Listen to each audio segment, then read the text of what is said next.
Hello, everybody, and welcome to another edition of the Post Game Pints podcast with myself, Mitch Gallo, and my very best friend, Sean Campbell.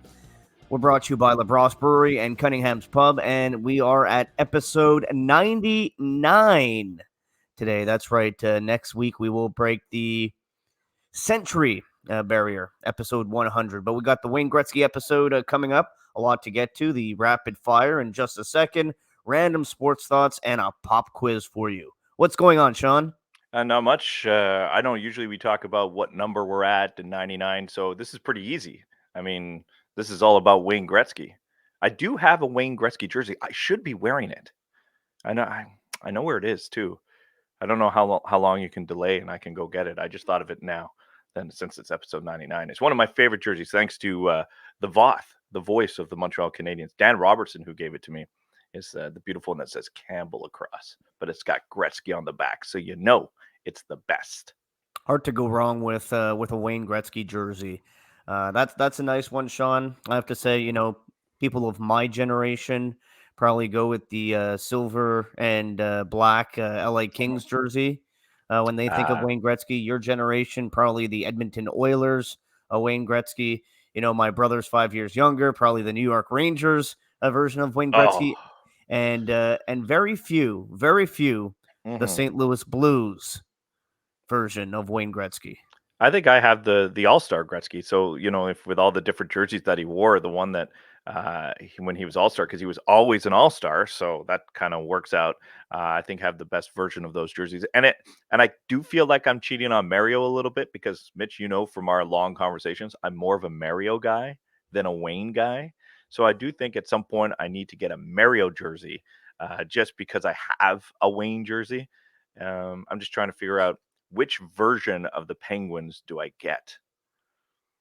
Well, for me, it's pretty easy. It's the version from the early '90s. That is my favorite version of Mhm. their jersey. I think my least favorite jersey of the Penguins is the mid '90s when I think this was when Mario was retired and Yager took over as captain. They kind of had the gray in the jersey. It was black and gray. Don't get that one. No, I think I I don't like the think I don't like the one that says Pittsburgh across either. Yeah, Uh, that's very Mario though. That yeah, I version of know, but it. I don't like that one. I don't like the new age penguin that they tried with the triangle a little bit. What about the baby blue? No, not the baby blue either. So there's a lot of Penguins jerseys I don't like, but I will have to go with that early 90s version when they won the cup back to back. I think that's the one I would go with. Yeah, and you know what? That jersey to me is so similar to your love affair for the Vancouver Canucks jersey. So you're almost Yes. getting the Canucks, but you're Yes. getting the Penguins. All right. So you ready to go with the rapid fire here on the Post Game Pints podcast? We got a couple topics to get to right away, Mitch. Yeah, let's go. All right. Well, why don't we ask this question revolving around the Montreal Canadiens? Suzuki, Caulfield, Anderson. They've been aligned. They've been producing. They've been putting up points. Anderson scored his first hat trick. Caulfield's out of his slump that he's been all season long. Nick Suzuki looks like a number one center, point producing like he should with his wingers on the side. Is this a legitimate number one line across the National Hockey League? Sean, unfortunately, the answer to your question is a big fat no. Mm, I don't know how you feel about it, but I just look at other top lines in the NHL, number one lines. This almost, and Suzuki's a big part of it. It goes back to when you and I were discussing whether Nick Suzuki was a true number one line center. I think the argument that I'm going to bring you is the same I had with Suzuki not being a number one center. And I think that if I look at the line, only Caulfield in the future I see as a legit number one line scoring wigger.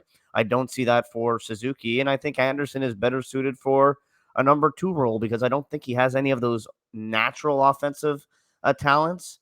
I don't think he makes plays enough to be on a number one line, and I like Josh Anderson a lot, and I take him on my team. It's just how I feel about the situation. I look right away at the division that the Canadians play in, and this line doesn't match up anywhere near what Florida has on their top line, what Tampa has on their top line, what Toronto has on their top line, what Boston has on their top line. And then we could get into the non playoff teams. And, you know what? The Canadians have a similar first line to those teams. So to be legit, I think the answer to your question is a big fat no, because I don't see Suzuki and Anderson as number one line guys. To me, if you're a championship caliber team, they're likely on your second line. All right, so there's a couple things I'm going to agree with you, and then there's a couple that I disagree with you. The one that I'm going to agree with you is no, because right now, clearly, no one on that line has ever even proved that they're a first line player. I think everybody can look at Josh Allen. Oh, yeah, 27 goals once. Yeah, that's once. And that's a good number for a first line, but also look at his point totals. He's never put up first line points ever in his career. And it's not like he's 22 and you're waiting for it. I think you're starting to see who Josh Anderson is. So that's fine. I do think that you can progress if you put him with some top end talent. He'll be able to produce. Kind of look at like Chris Kreider, right? Chris Kreider put up big goal numbers, but not big number one line numbers. Now later in his career, he's playing with some top guys. He's putting up number one line numbers. So I think that there is a possibility with Anderson. I will disagree with Nick Suzuki. You know I was going to disagree. You don't think he'll ever be a number one. I clearly do think he's going to be a number one. And I still think he's at that growth stage, learning stage. But I do think he has the talent and the ability to be a number one center in the National Hockey League. He's not there. He's not there, Mitch. I'm not saying so. The answer is no. But I'm going to disagree with you when you say, oh, he's a number two. I think he legitimately can be a number one in the National Hockey League. And we're on the same page when it comes to Cole Caulfield. I think we believe that this is a guy, if he's with the right players, he'll be able to put up the most goals on his team. If it's 35, if it's 40, if it's 32 one year, those are number one line numbers. Not everybody puts 50 up. I'm not saying he won't, but those are number one line numbers that we think he's going to be able to project to. Now, if they all put it together, Suzuki becomes a number one, Caulfield becomes a number one, and then you're the third complementary player that has the ability to play on number one line, then yes, it can be. But they're not there yet. I like the idea that they're working towards it, and this is something that if they're going to finish the season, start next season with, that's a great idea for the Canadians, and don't touch it. But there's two players that really have to step up. Let's be honest. All three have to step up. Suzuki has to be better. Caulfield has to be better. And Anderson has to be able to show that he could play with top line players. So the answer is no, but I definitely think that there's potential for it if they stay together. I don't know if they will, though. Number two on the rapid fire here on the Post Game Pints podcast. Is it important that Carey Price plays this season? I think it's extremely important. For whatever decision the Canadians want to make around Carey Price, from keep him or trade him. Now they're a better team if they keep him because he's Carey Price. He's less than a year ago from being one of the best goalies in the league. But you can't think about getting rid of him or trading him because there's no value because he's been hurt and no one knows if he's any good. And if he goes on LTIR, okay, you're gonna be able to save some cap space, but that's just not a solution that works in anybody's favor for the Canadians or for Carey Price. To me, he has to play, and I know that it's likely going to be a handful of games. If you got to take it, if that's what it is, but ideally you could get upwards of 10 games if you can. But I don't see that, Mitch. I think I'm on the super low level, but I think it's important that he gets a game in. I really, really do, because taking a complete year off at that age with that many injuries, I don't know if you'll ever be the same goaltender again. Yeah, you know what, Sean? I don't know if he'll ever be the same goaltender again, whether he plays this season or doesn't play this Absolutely, season. absolutely. And I don't feel it's as important as you seem to. Mhm. I think that at this point, getting him healthy for next year is more important than getting him healthy for this year and getting him to 100%. Look, I really have my doubts right now. I'm extremely negative when it comes to the possibility of Carey Price returning.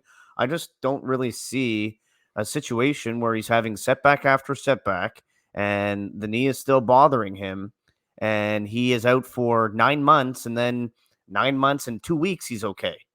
Like, this is an injury that should have healed by now. So if I'm the Canadians, I'm a Canadians fan, I'm Carey Price, I'm very concerned about that knee. So until I see him on the ice going down into the butterfly position and Mhm. taking a shot or two, I'm not even going to think about the possibility of him playing this season.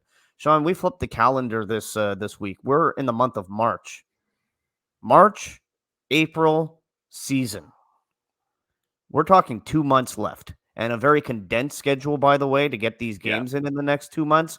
But 2 months with a goalie who hasn't even dropped down into the butterfly since he was playing in the Stanley Cup final, to think that that guy is going to return seems like a very big stretch to me. Yeah, but I guess that's not, the question. I don't think he's going to return, or there's going to be a big return or a large, Oh, like I understand. I'm I with you. understand the But question. the question is like how important. And I guess you feel like if he plays 1 or 2 games, how is that going to affect him if he plays 0 games? But I just think for the mindset of the organization, knowing that he's able to come back and play, I think that changes what they want to do or how they plan things. Not that they can't; they have to already start planning for life without Carey Price. Let's be honest.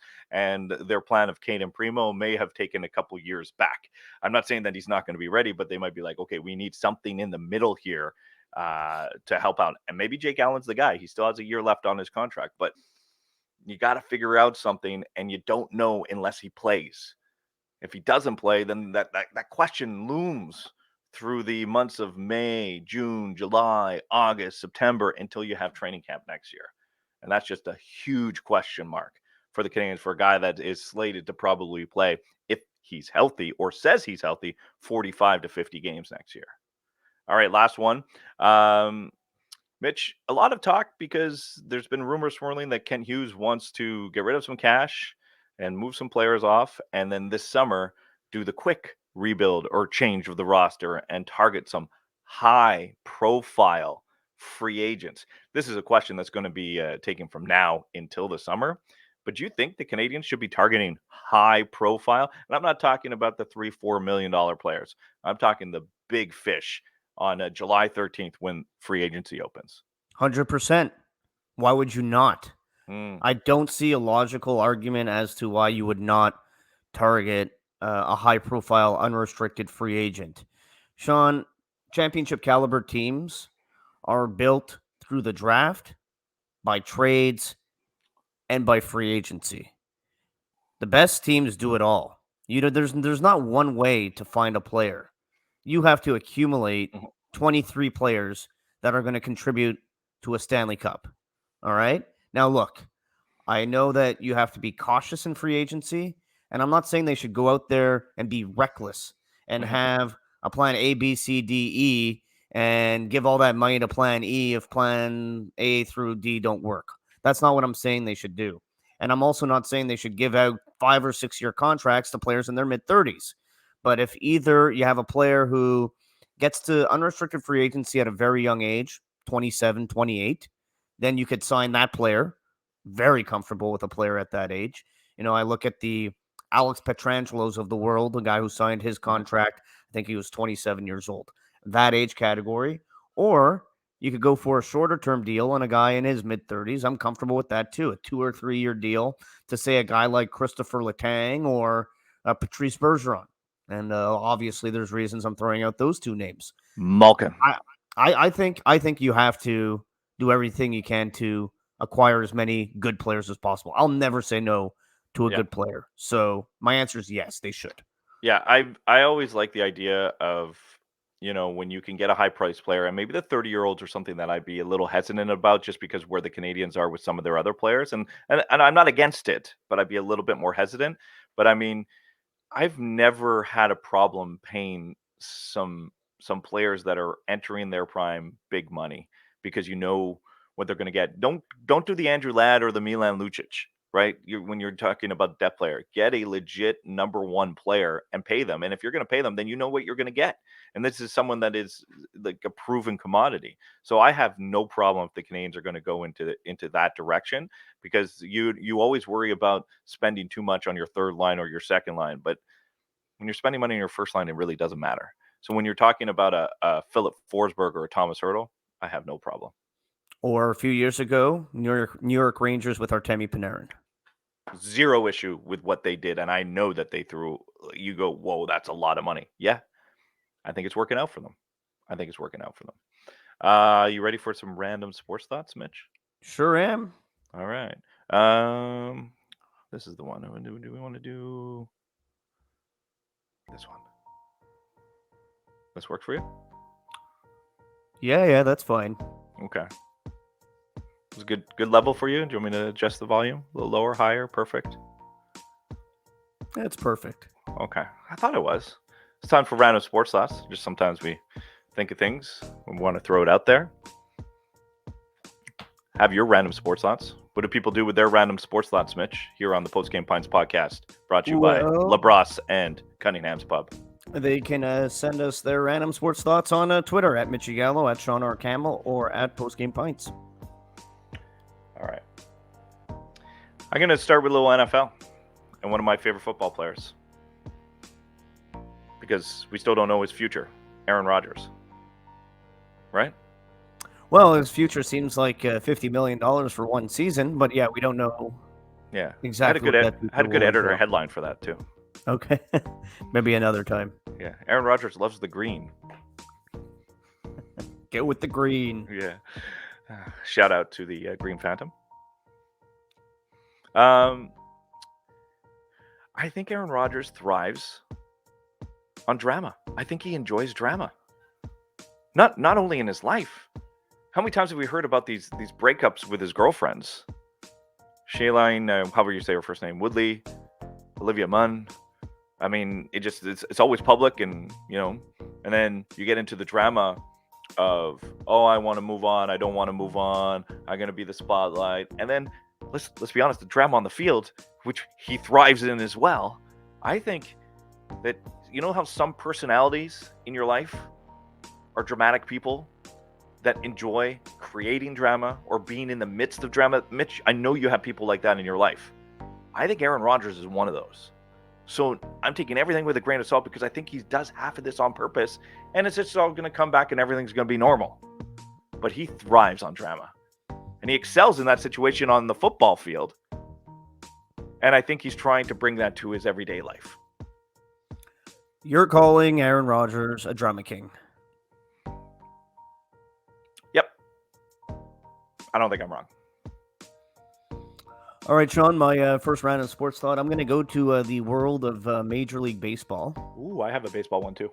And it's nothing with the player lockout and the CBA and opening day getting delayed. It has nothing to do with that. I was watching MLB Network, trying to get ready for the season, and they were doing a countdown of the top 25 nicest left-handed swings. Yes. Okay. Now, who do you think was number one? Griffey. So, of course, Ken Griffey Jr. was number one on this list. So I was just thinking to myself, how come nobody has emulated or copied Ken Griffey Jr.'s batting stance and swing? We know that when we play baseball growing up, we all try to copy and imitate the nicest or quirkiest batting stances that you'll see. But if you look at Major League Baseball today, nobody still swings the bat the way Ken Griffey Jr. did, or even attempts to stand at the plate like he used to do. So I was just wondering, how come, if it's the nicest and one of the best hitters of all time, nobody's copied it? By the way, Sean, I'll tell you something else that they did that was pretty cool on this feature on MLB Network. Sure. They took some of the nicest right-handed swings, and they reversed the image so it looked like the swing was coming from the left side of the plate. Must have looked so weird. It was nicer. Really? It just looked nicer? So they did like right-handed hitters. They did Manny Ramirez, Alex Rodriguez, Mark McGwire. Those were a few of the ones that they did. And it was like, it's so much nicer on the left side. It's a weird thing. And Mitch, not to compare myself, because I'm a switch hitter and I'm pretty comfortable on both sides. But I have two completely different stances. And it's weird because the Ken Griffey, I've tried it, but it just didn't feel right? And I think maybe that's what it is, because I think stances are feel when you're at the plate. Mitch, you know that. You've tried everything, but you came up with your own, right? And then you talk about, emulating. And I know that we don't need to get into my left-handed stance because it's weird, but my right-handed stance, you know who I emulate. I love doing the Gary Sheffield. and it was just because I saw him do it, and I was like, that's kind of cool. So when I go and I bat right-handed, which I don't get too often because there's not lefties in our league that we play, it's the Gary Sheffield, and I go like this just because I saw him do it. Does it do anything to my swing? No. It was just cool when I watched it on TV, and as a 43-year-old man, I still do it. So yeah, there is something to be said to what you're saying. But yeah, I don't know why anybody doesn't do the Ken Griffey. It's a beautiful swing.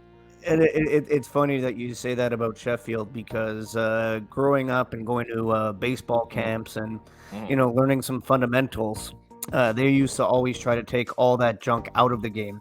It was all about trying to limit the amount that you move around in the batter's box because obviously, the more moving parts, the less control you have, right? So it's just funny how some of these guys are so active in the batter's box, like a Gary Sheffield. Yeah. When baseball fundamentals tell you that you should be as calm and compact as possible when in the batter's box. All right, I like this. That was a good random sports thought. My next one, just on baseball. Can we just boo baseball? Like whenever it comes back, can we just all, if we're gonna go to a game, just boo it?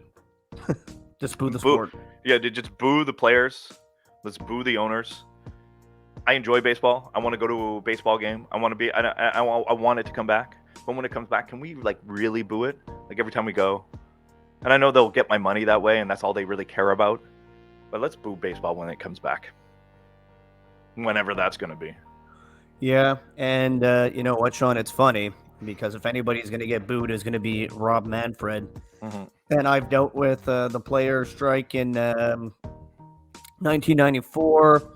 In hockey, I've dealt with, I think, 3 labor stoppages and different commissioners like Bud Selig and Gary Bettman being in charge. I don't know, but I think at the end of this thing, Rob Manfred could become the least popular commissioner of all time. Who's the most popular right now? Silver? Yeah, Silver started strong. But I mean, his competition is Bettman, Goodell, and Manfred. I guess MLS is at Garber still. Yeah, Garber's pretty. He seems like a nice guy. He's been to the TSN 690 booth a couple times, and he's in a good spot because he's trying to take over a league that's growing, whereas less room for growth with some of the other sports. But yeah, I'd say it's probably Adam Silver. That's fair. Okay. All right. One more each. Sure. We're doing 2 more. I don't know where we're at. So whatever you want to do, I don't care. Okay, I got one more. You got 2, I think. Okay. My brain is always just working overtime with these random thoughts. My second one, very simple, but I caught some of the Nashville Tampa Bay Lightning outdoor game, and also looking forward to seeing the Maple Leafs Sabres outdoor game as well. I keep flip-flopping with how I feel about outdoor games. At one point, I felt as though it was too much. It was oversaturated, and I had enough of it. But now I'm back to liking these outdoor games again. Well, because I think it was Nashville, man. Nashville knows how to throw a party. And Mitch, I was watching the game. I looked at the images. I just wanted to be there. All I wanted to do was be there. I was like, man, what if we just brought the post-game pints on the road and we were there? Like, it didn't matter what we did. We did, a 10-minute segment, whatever. It didn't matter. I just wanted to be there, Mitch. And it maybe could be because of COVID and everything's been shut down, and we want to be everywhere now. I'm just saying, looked good, enjoyed the game. 2 teams I like watching, and didn't feel as negative towards the outdoor series or stadium series, whatever they're calling it now, as I have during some of them. All right, my final round of sports thought. I know you have one more. This one's quick. I know a lot of people are jumping on top of him. It's been a rough season. I've said this once. I'm just going to say it again here on the Random Sports Thoughts. Brendan Gallagher isn't done. Don't count him out. I think he is. Don't count him out. Year 1 of a terrible contract that was signed by Marc Bergevin. I'm not saying the contract's great. I'm just saying the player's not done. Well, I think he'll still be an NHL player, but no way that guy is ever getting close to 30 goals again. Sean, my last random sports thought. I don't know what, and I don't know the answer, but the NHL has to do something to spice up trade deadline. Just call it trade week. Trade month. Well, the teams have to do that now. And here's the problem this year with the trade deadline is that when you look at the East, you know the 8 playoff teams, you know the 8 aren't. So they've already determined buyers and sellers in the East, at least. In the West, it's a little more complicated, but in the East, I know the 8 playoff teams and I know the 8 teams that aren't. So you've already started shopping. Versus in other years, it's like, am I a buyer? Am I a seller? A lot of teams have already known where they are, and I think that's the problem this year, because we're getting huge. We saw it last year in the COVID shortened season, and we're getting it now. The gap between the top teams and the bottom teams is getting bigger. I know they like parity, but there's a big gap between good and bad right now in the National Hockey League. I just feel, Sean, like the NHL does free agency and trade deadline the worst of the 4 major sports here in North America. NBA by far the best, followed by the NFL, followed by baseball, followed by hockey. And I know, CBA and salary caps and all sorts of things play into it. But man, oh man, when I'm watching the NBA trade deadline and guys like James Harden are on the move, it doesn't compare to anything we see in the NHL. It's not like it used to be in the 80s and the 90s when you get like 6-player deals in the National Hockey League. Best. Yeah. All right. That is random sports thoughts. All right. Are we ready for a quick little pop quiz to wrap things up here? Sure thing. And we've been pop quizzing each other a lot lately. I think we've been both doing pretty well. Yeah, it's fun. Is it not, Mitch? I've got stuff. I got things to ask you. All right, I got a question for you. All right, let's start things off here on the Post Game Pints podcast. Mitch, currently in the National Hockey League, there are 5 defensemen that are on pace for a point a game. Okay? Currently. Now, I don't know if they're going to finish or not. But since, I'll go a decade, since the lockout season, the 2013 season, and since then, only 3 defensemen have had a point a game season. Do you know who those 3 defensemen are? And I'm not counting Cale Makar's 44 points in 44 games last year because it was a COVID shortened season. But I know he did that. So I'm giving you that one. I'll say 4 if you want. He had 44 and 44. But I'm talking about the full seasons since 2012. So in the last decade, only 3 defensemen have had a point a game in the entire season. And right now there's 5 on pace in this year. I don't know if they're going to get it, but there's 5 on pace. Can you name those 3 defensemen? Erik Karlsson. Yes, he had 82 and 82, and that was in 2016. Brent Burns. 83 and 82, and that was in 2018, 2019. And I don't know the last one, but I'll guess Drew Doughty. It is not Drew Doughty. So I'll guess Chris Letang. Not Chris Letang. You're on the right pace with Doughty, Letang. There's that other defenseman that I always kind of group them with. Did Roman Josi do it? Roman Josi is one of the ones that's on pace to do it right now. This year. He's has 53 and 51. See, I put it's kind of same generation. When I think Kings, when I think Penguins, I also think this other team. Oh, so Duncan Keith is the last one. No, it's not Duncan Keith. It's the other guy that's in that group too. He's the other guy that's in that group too. Yeah. From those, he's he mostly power play. Gets forgotten about how good he is offensively. He's been with his team for a very long time. I'm trying to. John Carlson? You got it. There you go. John Carlson. He had 75 points in 69 games in the 2020 season. Yeah, that 2020 season, I remember he had a ridiculous October, November. Yeah. Which really put him on pace for well above a point a game, and then he kind of slowed down. But that start to the season, he was ridiculous. Yeah, so it's going to be interesting to see how many defensemen finish off because it's not something that happens too often. All right, Sean, I don't think mine is too difficult. Okay, but maybe some names will slip your mind. I am looking for the top 5 most goals in Carolina Hurricanes history. Top 5 most goals in Carolina Hurricanes history. All right. Eric Stahl. Number 1. Carolina Hurricanes. Does this go back to Hartford or just Nope, this is 1997 on Carolina Hurricanes. Okay. Brindamore? Number 4. Okay. Where's Big Jeff on this? He didn't play. He didn't score enough. Number 3. Oh, is he? Okay. Yep. That's why I thought you might forget him. All right. What about Sebastian? Number 5, which is why I asked. He just jumped into number 5, passing Eric Cole. Okay. Jeff Skinner? Number 2. Did I not? I got all 5 in a row. No wrong got answers. all 5 in a row without a wrong answer. Golf clap for you. I'm just proud of myself. I thought you might forget O'Neill and Skinner. I thought you were going to get Brindamore and Stahl for sure. I'm just really proud of myself. And yeah, go out on a high right now. Can you imagine though that Sebastian Aho's already there? Feels like this guy just stepped into the NHL. What a player! I'm just really proud of myself. What do we do? When you comment below, congratulate me too. There you go. Yeah, thank you everybody for listening to the Post Game Pints podcast. Of course, don't forget to click, comment, subscribe, smash that subscribe button, and we'll be back next week with another edition, episode number 100 here on the Post Game Pints. Hold on, Mitch. We got to remind people though, in just over a week, we're celebrating something too. Are we not? Yes. We could put this at the end. Because eventually it'll be dated if you're listening to this in 2 weeks from now. But next week at La Brosse, we have a very special event.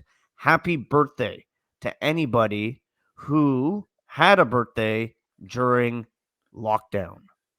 When things were shut down, if you are celebrating or celebrated a birthday, come and join us. We're going to celebrate together. The first beer will be on La Brosse. If you can show your birthday was between December 16th and, I don't know, February 1st, whatever the dates are. Come join us for a party. Even if you didn't have a birthday at that time, come celebrate with us. I still have a lot of Angry Gallo ale that we must drink, and we're going to party it up next Friday at La Brosse. What day is that? That is Friday, March 11th. Can't wait.